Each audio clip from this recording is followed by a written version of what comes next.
This next section, we're balancing nuclear reactions. And nuclear reactions have some special kind of like particles associated with them. And I just want to review here real fast what they are. This is the symbol for alpha, and an alpha particle is like a supercharged helium. And most helium is helium-4, which means 2 protons, so that would be the lower number. And 2 plus 2 would be 4 for the mass number. So people will write alpha particles either with an alpha or sometimes HE, either way is fine. A beta particle is like a supercharged electron. So it gets a 0 in the top and a -1 in the bottom. And then the symbol is either E or beta, and either one is cool. Neutron is 1, 0, N. A positron, the anti-electron, is 0 plus 1 E or 0 plus 1 beta. It's not listed on this list, but a proton is something you'll see sometimes, and a proton is 1, 1 P or 1, 1 H. Most hydrogen is just a single proton with no neutron, so that's why they can get away with it. And then the gamma, which I wasn't going to put up there, but I don't know what the heck. Gamma is nothing more than energy, pure energy. And so if you're going to write a symbol, gamma is kind of like a curly thing like that, like an upside down fish, people have called it, with zeros for both the mass number and the atomic number, if you wish to do it. So anyway, in a problem like this, the punchline is you want to make sure all the lower left 10 numbers match on reactant versus product side, and you want to make sure the upper left 10 numbers match reactant and product side. So as an example on this one then, you've got 92 as the only number on the left. That equals 93 plus X, whatever goes right here. Well, the only thing that makes sense for that mathematically is that if this is a -1, 93 minus 1 is 92, all right? Same thing for the top ones, 239 equals 239 plus X. The only way to make sense of that is if that's a 0. So for this problem then, if you look at through this list, it's going to be the beta particle. You can put a beta or an E right there, either way is fine, but that's how you figure it out, all right? Just make sure that the lower left 10 numbers match on both reactant and product side. Make sure the upper left 10 numbers match reactant product side. Good to go. Any questions on that? Cool. So here's another problem, very similar. This one is polonium going to bismuth, making some kind of particle in the process. Let's see if you can figure out which one of these would be the best answer.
So like on this one, again, same thing like the last one. So 84 equals 83 plus X, the number that goes right here. What's X going to be on this example?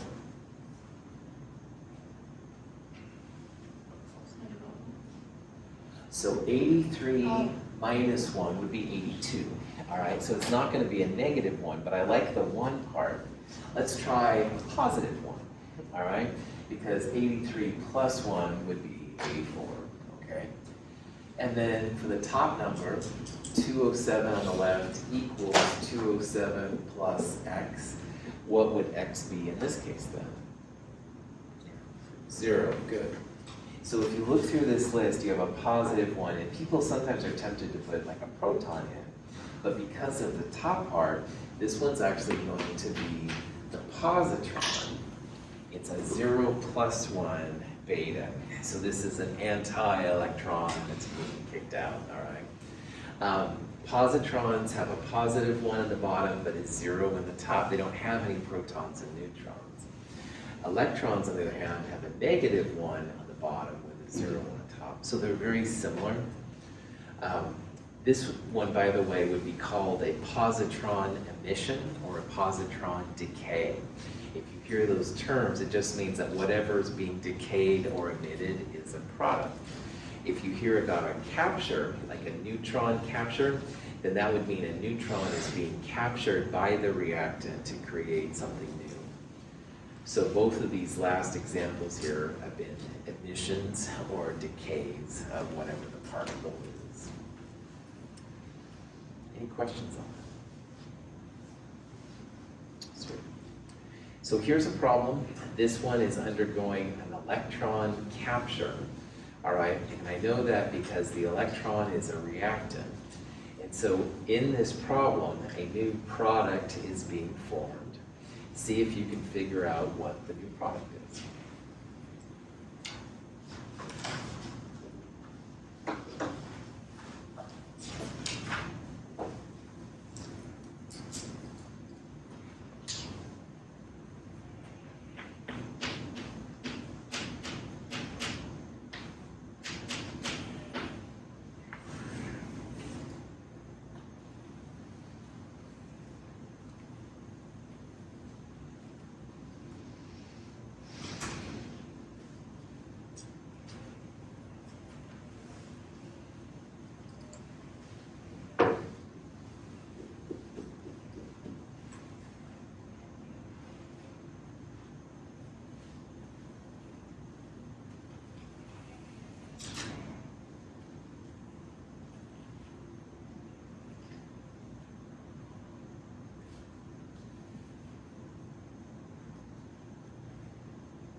So again, punchline, just like before, lower left numbers on the left equal lower left numbers on the right, upper left numbers on the left, upper left numbers on the right. So 20 minus 1 is going to be what number right there? 19. A lot of people want to put 21 right there. It's okay, if you're one of those, that's fine, but 20 minus 1 literally is 19. That's all you do, so try not to overthink. And then 41 plus 0 is, of course, 41. Now, how do we find the symbol that goes along with this element? Periodic table, well done, Emily, I love it. Yeah, if you look on the periodic table, you want to look for number 19. And 19, sure enough, is potassium. So this is a potassium 19 that's being, a potassium 41, excuse me, that's being made. Just watch the negative ones. Every once in a while, I see people trying to add those to make the 21, but it's just literally 20 minus 1. Questions? Cool. And again, this would be an electron capture reaction, all right? The particle is capturing an electron, or the particle is a reactant, and the other ones would be emissions or decays. Now, here's a question about which one has the highest binding energy per nucleon, all right? And this is one where if you had Google, you could look the actual numbers up. But there's a way to predict which of those has the highest binding energy without looking up the actual numbers. So think about this for a little bit, and we'll talk about what it is and how to find it if you don't know what it is.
So in this section, we talked about how, according to thermodynamics, all the isotopes of all the different elements, they're all getting closer and closer and closer to one specific isotope. And does anybody remember which one that is by chance?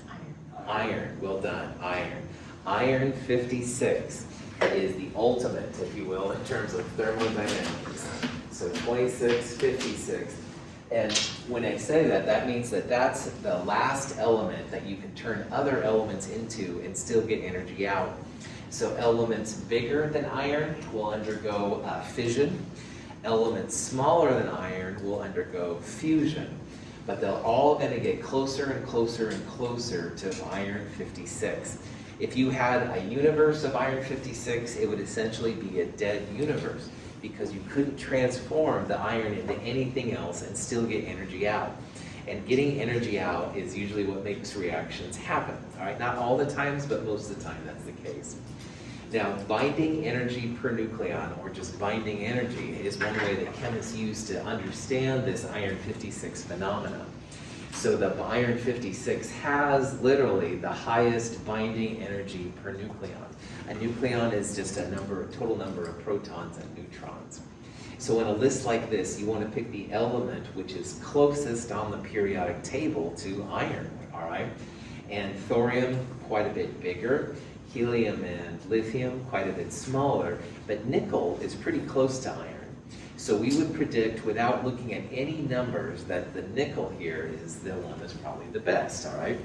Now, people that like to look things up, and I am that way too a lot of times, you can look up the binding energy per nucleon. Now, these units here are what's called a mega electron volt, and that's just a huge number of joules, all right? And you can see here that the the nickel 59, very, very high, 8.69, bigger than thorium, bigger than lithium and helium. So this one would have the highest one, but you don't really need these numbers, all right? You just want to pick the one that's closest to iron. This graph here is binding energy, and iron's right up here at the top. So the closer you are to iron, the closer you are, the higher your binding energy is going to be. Thorium would be way out over here. Helium and nickel would be, or helium and nitrogen, or lithium and helium, would be over here somewhere. Nickel and iron would be right about there at that maximum. So, yeah. So like if nickel wasn't an option there, the ones that are lower than iron seem to have lower, like it drops off faster. Yeah. So like, because thorium has a higher, even though it's farther away from iron than lithium and helium. You can't just like across the board say that, right? Yeah.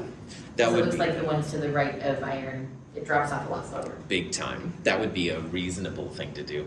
It's not as I wouldn't feel as confident in it as using, but you're right, that would be the next thing. So like on a test, I would say like if there was something that was super close to iron, it'd be really easy to just do that. Big time, exactly. But if it's not, if it's like things that are all over the place, then you would have to Google things. Right? That's right, exactly. Or you could calculate it too, and I think we're going to go through one of those examples here in a little bit and stuff. But it's all calculating these things is all stuff you can do. It's just kind of annoying. So this is a way to keep out of the annoying part, basically. So good, excellent question. Other questions? All right. Yes, as a matter of fact, woohoo! So carbon-12 is the foundation of all life. It's a foundation of our first 3 chapters of Chem 222. And in this question, we want to calculate the binding energy per mole of nucleons for carbon-12. All right, and here's a proton, here's a neutron, here's the carbon-12 mass, the speed of light, which you'll need. So there's a whole bunch of different numbers up here, all right? And this is an example of how you would do this kind of problem. What I'm going to do is I'm going to wait for a couple of minutes if you wish to try it, and it's totally stuff you can do. You want to find the change in mass first, the difference between the carbon-12 and the individual protons and neutrons. You then want to go delta E equals delta mc squared. That's the Einstein thing. You want to divide that by a total of 12 nucleons and just see which one of these numbers it comes out to be. So go ahead and try it. After a few minutes, I'll go through and we'll talk about how you would solve this kind of problems.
So on a problem like this, to get started, you need to know like the equation you're looking at. And we're really rationalizing like why carbon-12 forms at all. And carbon-12 is the main form of carbon. And man, we've done a lot with carbon in this term, definitely, with all the organic stuff, et cetera. So what you're looking at is taking raw protons and neutrons to make the atom. Now, electrons are part of the atom too, but they're so small in mass, they're usually ignored. So the equation you want to use here then is how 6 protons and 6 neutrons combine to make carbon-12. So this is, and what you want to do is find the change in mass. Now delta is always final minus initial. So you take the mass of the carbon-12, which is exactly 12.000000, etc. grams per mole, and you subtract from it 6 times the neutrons and 6 times the protons. So 6 times this number for the protons and 6 times this number for the neutrons. And if you did that right, your delta M comes out to be a negative number. And I want to just put the brakes on there for a second, because a negative change of mass would be really bad. If I would have went back to you in Chem 221 and said, oh, we're going to do these reactions, but you're going to lose some mass. And you'd be like, what the? Because we spent time like balancing reactions and talking about how mass that goes in has to be accounted for and the mass that goes out, blah, blah, blah. In these kind of problems, it's okay to have a little mass loss, because there has to be a reason why carbon-12 forms. Like, why don't the protons and neutrons just forever go through the universe separately, all right? And the reason is you get a lot of energy out. So to see how much energy comes out, that's where Einstein's delta E equals delta M times C squared equation comes in super handy. And it allows you to find out how the mass lost can be turned into energy. The only thing funky about that is that grams per mole are what all of our units are up at the delta M. So you're going to get a value out that's in grams per mole. A joule is a kilogram meters squared per second squared. So you've got to turn the grams per mole that you get out into kilograms per mole before you throw it in there. But if you did that, then that kilogram per mole delta M times the speed of light, this number right here squared, gives you a pretty big number, all right? It's a big negative number. And that number is joules per mole, all right? And that's the energy released upon making carbon-12. And it's a good thing that it's negative, because that rationalizes why protons and neutrons want to make atoms at all. Anytime you get a lot of energy out, whether it's a catalytic converter, as Kate asked about earlier, or carbon-12, all right, those are the reactions which occur. Now, binding energy is the negative of the delta E. So you basically turn that negative number into a positive number. And in this case, it's per nucleon. Nucleon is just the number of pieces in the nucleus. The mass number 12 for carbon-12 tells you that there's 12 nucleons. 6 protons plus 6 neutrons would be 12 nucleons. And if you did all of that, answer A comes out. Now, over here is all the funky math. So in this first part right here, here's the change of mass going from carbon-12 from the protons and neutrons. And it does come out to be a negative delta M. And that's wild based on what we've talked about, but delta E equals delta MC squared. So you turn your grams per mole into kilograms per mole. So I added a 10 to the minus 3 there to show that it's now a kilogram per mole. Anyway, multiply that by the speed of light squared, and you get a very, very large and negative number right there. And that's the energy released upon making 1 mole of carbon-12. And if you think about the energies we've looked at so far, like acids and bases, or some of the strong redox reactions, they were maybe 10 to the third, 10 to the fourth, maybe 10 to the fifth, all right, joules per mole. And this is 10 to the 9th kilojoules per mole. So it's just a massive, massive number. All right, you get so much energy out making atoms, which is really cool. Now, binding energy, which is what we're talking about here, it's the opposite of the change in energy. So you basically just turn the negative to a positive, and you divide by the number of nucleons, which means how many protons plus neutrons you have. This thing has 12 nucleons, so when all is said and done, you get positive the 7.411 times 10 to the 8th. And this is the number on that graph that you compare to see how close you were to iron 56. Like Bethany said, this atom is less than iron, so it would be a part of the steeper curve, you know? But that's how people calculate things like this. And it's totally stuff you can do too. It's just tedious. That's a strange sound. They're working. Yeah. Oh, is that what? Okay. Good. Yes. Gotta have water, man. Gotta stay hydrated. Anyway, questions? Any of this? All right. It's all stuff you can do. It's a little tedious, but the implications are profound. Because again, all of our atoms in our bodies, which are mostly carbon-12, as well as hydrogen and oxygen, nitrogen, sulfur, stuff like that, they all want to be iron 56. And so it's about comparing the binding energy that scientists have been able to make these assertions, which is just crazy. Any questions on that?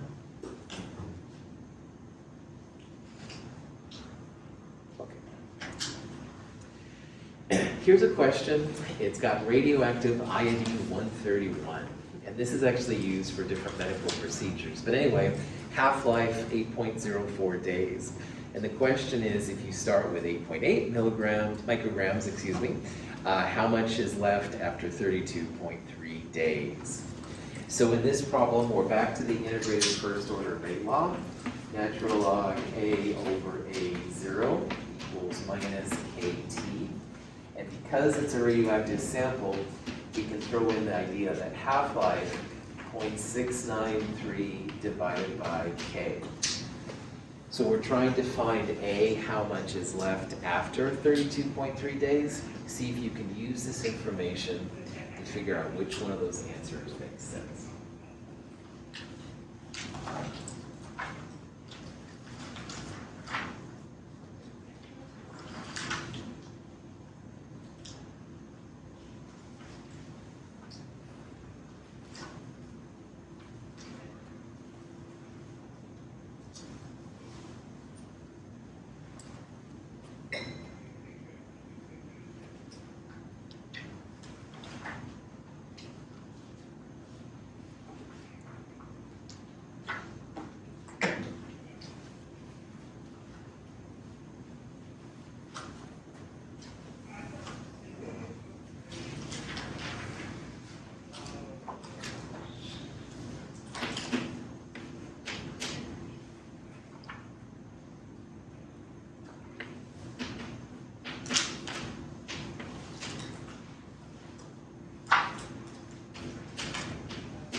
Okay, so this is another radioactive problem. We're solving for A like we did earlier.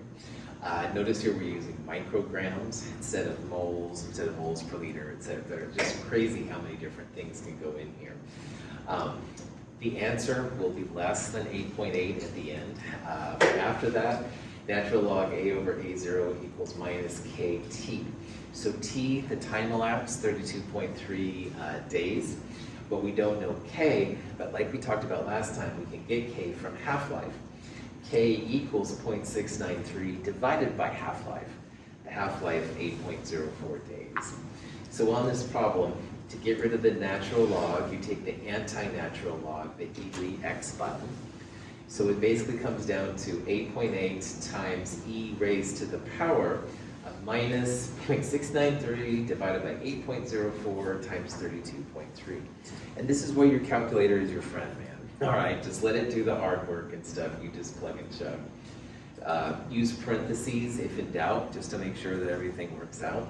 But if everything is said and done, if you got 0.54, outstanding. This is the symbol for a micro, so a microgram would have a mu and a g next to it. Any questions? Cool. So this is a problem that's very similar, but it has percentages in it. So this is a gallium citrate compound, all right? And some gallium is radioactive, not normal gallium, but some radioactive. Some is. The half-life, 78.2 hours, and the question is, how long will it take for a sample of gallium citrate to decay to 15% of its original activity? Now, if you're down to 15%, what percentage would you have initially? 100, all right, good. So your A0 would be 100, and your A would be 15. So use that information to see if you can calculate what's going on here. But also notice that there's a couple different types of units here, so be careful with the units too. Anyway, see what you can do with this problem.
So we have a problem like this. It's super important that the units of A and A0 are the same, and the units of all the times and Ks and stuff like that is the same. So in this problem, we're seeing a percentage over percentage, which is totally doable, which is wild. You can have moles over moles, micrograms over micrograms. You can have what's called a decomposition per second in both of these. Anyway, all these kind of things are possibilities for A and A0. Just make sure they're the same kind of unit. And the same thing over here. So the half-life, 78.2 hours, all right, that's going to be the same kind of unit you're going to have for T. So T here will come out in hours.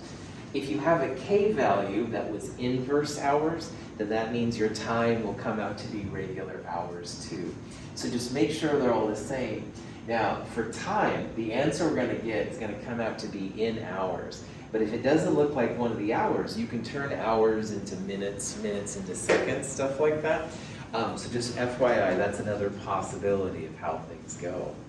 But anyway, on this one, you basically want to solve for T. So natural log of this divided by minus all of that.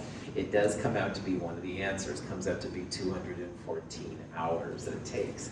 But again, if it would have been not one of these answers and you saw seconds or minutes, you could have converted this into minutes. How would we convert hours into minutes? Multiply by 60, that's right. And the same thing for minutes to seconds, you would multiply by 60 as well. So those are the kind of things that you might run into. Any questions on any of that? That is the final question. So well done. We're going to be done a little bit early today, which is totally cool. Wednesday, bring problem set number 6, bring the kinetics part 2 lab. We'll do the actual lab there. It should be pretty cool. Any questions? Have a great day. Thanks for being here.